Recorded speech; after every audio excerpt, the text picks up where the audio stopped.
পয়গম্বর এবার জান্নাতের মধ্যে ঢুকলেন। ইদ্রিস পয়গম্বর জান্নাতের মধ্যে ঢুকে আর বের হয় না। সুবহানাল্লাহ বলে। ইদ্রিস পয়গম্বর জান্নাতের মধ্যে ঢুকে আর জান্নাত থেকে বের হয় না।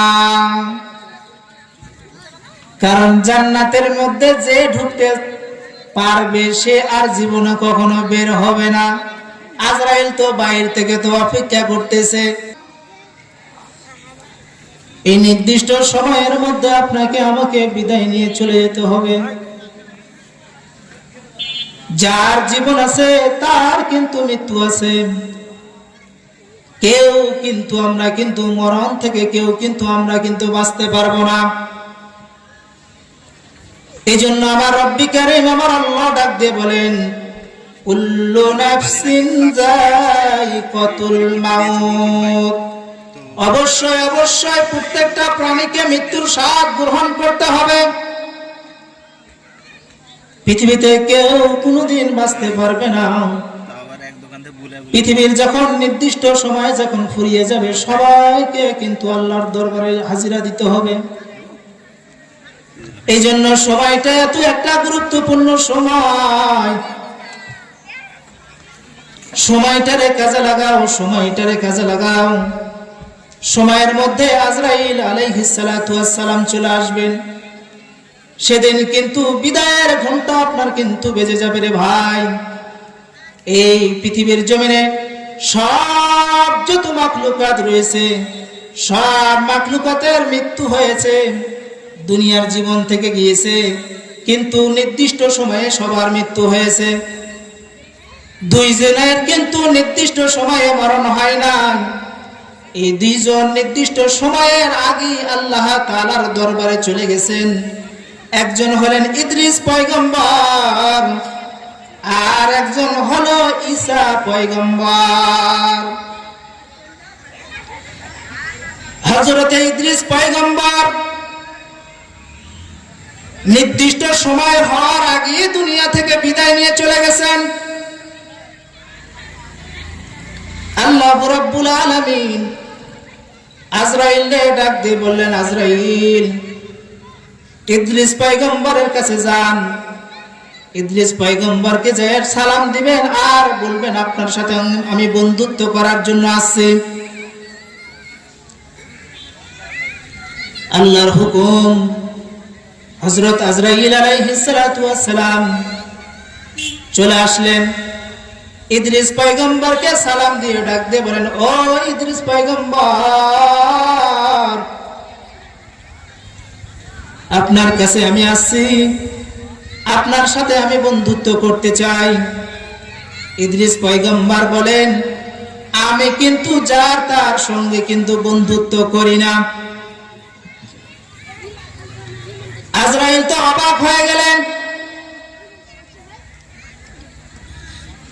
আমি আজরাইল ইদ্রিস পয়গম্বরের সঙ্গে বন্ধুত্ব করতে চাই, কিন্তু ইদ্রিস পয়গম্বর আমার সাথে বন্ধুত্ব করতে চায় না। আল্লাহকে ডাক দিয়ে আজরাইল ডাক দিয়ে বলেন, ও রব্বি কারীম আল্লাহ, আপনি কার কাছে আপনি আমাকে পাঠিয়েছেন? যে আজরাইল আমি সমস্ত মানুষের রূহটা কবজ করে থাকি, এই আজরাইল আমি তার সঙ্গে বন্ধুত্ব করতে চাই, কিন্তু ইদ্রিস পয়গম্বর আমার সাথে বন্ধুত্ব করতে চায় না। দুনিয়ার জমিনে কেউ যদি কার সঙ্গে যদি বন্ধুত্ব যদি করে কতই না মজার লাগে। আর আজরাইল যদি আয়েশা যদি আপনাকে আমাকে যদি ডাক দিয়ে বলেন, ও সলিমউদ্দিন, তোমার সাথে আমি আজরাইল বন্ধুত্ব করতে চাই, তাহলে আমরা কত না খুশি। কারণ আজরাইল বন্ধুত্ব করতে চাই, আমরা খুশি হব না তো কি হব? কারণ বন্ধু, দুনিয়ার বন্ধু যদি বন্ধু হয় তাহলে বন্ধুর সাথে মহব্বত হয়। বন্ধু তখন আমাকে কিন্তু ভালোবাসে, মহব্বত করে। আল্লাহ তাআলার কাছে যখন আজরাইল যখন বললেন, আল্লাহ কার কাছে পাঠিয়েছেন? আমার সাথে আপনার ইদ্রিস পয়গম্বর বন্ধুত্ব করতে চায় না। এবার আল্লাহ তাআলা আজরাইলকে ডাক দিয়ে বললেন, আজরাইল, ইদ্রিস পয়গম্বরের মনের কথাটা একবার শোনো, কি বলতে চায়। এবার আজরাইল যখন ডাক দিয়ে বলেন, ইদ্রিস পয়গম্বর, আপনার সাথে আমি বন্ধুত্ব করতে এসেছি, আপনি আমাকে ফেরত দেন। আপনার কি কোনো কি মনের কি চাওয়া পাওয়া রয়েছে নাকি, আপনি বলেন। এবার ইদ্রিস পয়গম্বর ডাক দিয়ে বলেন, হে ভাই আজরাইল,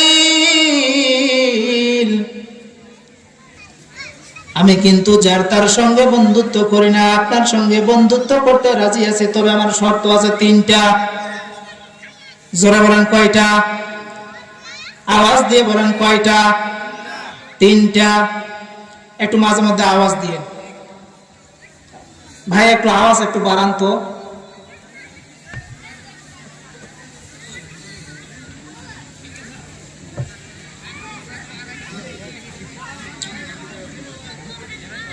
এবার ইদ্রিস পয়গম্বর বলেন, আজরাইল, আমি আপনার সাথে বন্ধুত্ব করতে চাই, তবে শর্ত হলো কয়টা?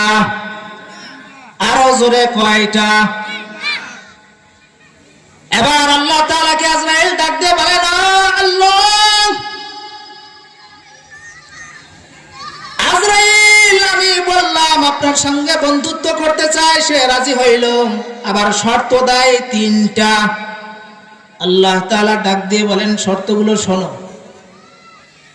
এবার আজরাইল বললেন, ইদ্রিস পয়গম্বর, আপনার শর্ত কি কি বলেন। এবার ইদ্রিস পয়গম্বর ডাক দিয়ে বলেন, ও আল্লাহর পাঠানো আজরাইল, আপনি তো সমস্ত মানুষের তো রূহ কবজ করেন, তবে আমার 1 নম্বর শর্ত হইল, আপনি আমার রূহটা কবজ করবেন, আবার রূহ আপনি আমাকে ফেরত দিবেন। আজরাইল তো অবাক, হাই হাই, দুনিয়ার মানুষের রূহ কবজ করলে রূহ কি আবার ফেরত দেওয়া যায় নাকি? আজরাইল অবাক হয়ে গেছে। এবার আজরাইল ডাক দিয়ে বলেন, আল্লাহ, বন্ধুত্ব করতে আইসে তো ফাঁসায় গেলাম। বলে কেন? বলে, আল্লাহ, তোমার আজরাইল, তোমার ইদ্রিস পয়গম্বর বলেন যে 1 নম্বর শর্ত হলো আমার সাথে বন্ধুত্ব করতে চাই, বলে তার রূহটা কবজ করতে হবে, আবার তাকে রূহ ফেরত দিতে হবে। কেমনে সম্ভব? বলেন, আমার ইদ্রিস বলেছে, তুমি বলো হ্যাঁ। এবার আজরাইল বলল, হ্যাঁ, 1 নম্বর শর্ত মেনে নিলাম। 2 নম্বর শর্ত, বলে আমি একটু আল্লাহ তাআলার জাহান্নামটা একটু ঘুরে দেখতে চাই, কারণ জাহান্নামের আযাবের কথা আমি তো শুনেছি, জাহান্নামের একটু ঘুরে দেখতে চাই জাহান্নামটা কেমন। এবার আজরাইল ডাক দিয়ে বলেন, আল্লাহ, তোমার ইদ্রিস জাহান্নামটা ঘুরে দেখতে চাই। আল্লাহ ডাক দিয়ে বলেন, মেনে নাও। 3 নম্বর শর্ত কি? বলে, হে আজরাইল, 3 নম্বর শর্ত হলো আমি একটু জান্নাতটা একটু ঘুরে দেখতে চাই। আজরাইল বলে, আল্লাহ, তোমার ইদ্রিস জান্নাতটা একটু ঘুরে দেখতে চাই। বলে, মানে নাও 3টা শর্ত। এবার আজরাইল বললেন, 3টা শর্ত আপনার মেনে নেওয়া হলো, তবে আপনার কাছে আমি একটা প্রশ্ন জানতে চাই। মরণ দেখে তো সবাই ভয় পায়, কিন্তু মরণ দেখে আপনি ভয় পেলেন না, আপনি মরতে চান, আবার রূহ ফেরত চান কেন? কারণটা বলেন। ইদ্রিস পয়গম্বর, এবার প্রথম শর্ত, ইদ্রিস পয়গম্বরের রূহটা কবজ করা হবে। আল্লাহ আজরাইল ইহসানের সহিত ইদ্রিস পয়গম্বরের রূহটা কবজ করলেন। 1 নম্বর শর্ত পালন হয়ে গেল। এবার ইদ্রিস পয়গম্বর ডাক দিয়ে বলেন, দুনিয়ার রূহ তো কবজ হয়ে গেল আমার, আপনি আমাকে এবার জান্নাতটা ঘুরান, 2 নম্বর শর্ত পুরা করেন। ইদ্রিস পয়গম্বর এবং জাহান্নামটা পুরোটা ঘুরে দেখলেন। জাহান্নামটা ঘুরে দেখার পরে ইদ্রিস পয়গম্বর ডাক দিয়ে বলেন, এবার 3 নম্বর শর্তটা পুরা করেন। আমাকে একটু জান্নাতের মধ্যে একটু ঘুরে দেখান। এবার ইদ্রিস পয়গম্বরকে নিয়ে জান্নাত দেখার জন্য যখন নিয়ে যাওয়া যখন হইল, ইদ্রিস পয়গম্বর এবার জান্নাতের মধ্যে ঢুকলেন। ইদ্রিস পয়গম্বর জান্নাতের মধ্যে ঢুকে আর বের হয় না। সুবহানাল্লাহ বলে। ইদ্রিস পয়গম্বর জান্নাতের মধ্যে ঢুকে আর জান্নাত থেকে বের হয় না। কারণ জান্নাতের মধ্যে যে ঢুকতে পারবে সে আর জীবনে কখনো বের হবে না। আজরাইল তো বাইরে থেকে তো অপেক্ষা করতেছে, ইদ্রিস পয়গম্বর আপনি জান্নাত থেকে বের হয়ে আসেন, বের হয়ে আসেন, আপনাকে রূহ ফেরত দেওয়া হবে। ইদ্রিস পয়গম্বর ডাক দিয়ে বলেন, না না না না, জান্নাতে একবার যেহেতু ঢুকেছি আর আমি বের হব না। আজরাইল এবার ফাঁসে গেল, হায় হায়, জান্নাতের মধ্যে ঢুকে যায় আর নাকি বের হবে না, কিন্তু কথা তো এটা ছিল না। এবার আজরাইল ডাক দিয়ে বলেন, ভাই ইদ্রিস, জান্নাতের মধ্যে আপনি ঢুকে কেন আপনি আর বের হবেন না? ইদ্রিস ভাই বলেন বলেন। ইদ্রিস পয়গম্বর ডাক দিয়ে বলেন, ও হে আজরাইল, আপনি যখন আমার রূহটা যখন কবজ করেন, আমি যে এতটা যে কষ্ট পেয়েছি, জীবনে আর কোনোদিন আমি এতটা পরিমাণ কষ্ট পাইনি। ও ভাই আজরাইল, মানুষের তো মৃত্যু একবারই হয়, বারবার তো হয় না। আমারও তো রূহ একবারই কবজ করা হবে, বারবার তো হবে না। এ ভাই আজরাইল, আমি জান্নাতের মধ্যে ঢুকেছি আর আমি বের হব না। ইদ্রিস পয়গম্বর ডাক দিয়ে বলেন, আমি জান্নাত থেকে বের হব না, কারণ আল্লাহ তাআলা নিজেই বলেছেন, একবার যদি কাউকে যদি জান্নাতে যদি ঢুকায়, আল্লাহ তাআলা আর কখনো তাকে জান্নাত থেকে বের করে দিবে না। সুবহানাল্লাহ বলেন। এবার আজরাইল ডাক দিয়ে বলেন, আল্লাহ, তোমার ইদ্রিস পয়গম্বর তো জান্নাতে ঢুকে আর বের হয় না, কি করব? আল্লাহ তাআলা ডাক দিয়ে বলেন, হে আজরাইল, আমি তো নিজেই বলেছি, একবার যদি কাউকে যদি জান্নাতে ঢুকায় দেই তাহলে আর তাকে জান্নাত থেকে বের করব না। আবার যদি আমি আল্লাহ তাআলা জাহান্নামের মধ্যে দিয়ে দিই, তাকে আর জাহান্নাম থেকে বের করব না। আমার ইদ্রিস পয়গম্বর জান্নাতের মধ্যে ঢুকেছে, আমি আল্লাহ তাআলা তাকে আর জান্নাত থেকে বের করতে পারবো না। সুবহানাল্লাহ বলেন। এই যে সময়ের মৃত্যু, ইদ্রিস পয়গম্বর করে না, আগে চলে গেছেন। ঈসা পয়গম্বর সময়ের আগে তিনি পৃথিবী থেকে চলে গেছেন। কাফের বেঈমানরা যখন ঈসা পয়গম্বরকে যখন ভা করলো,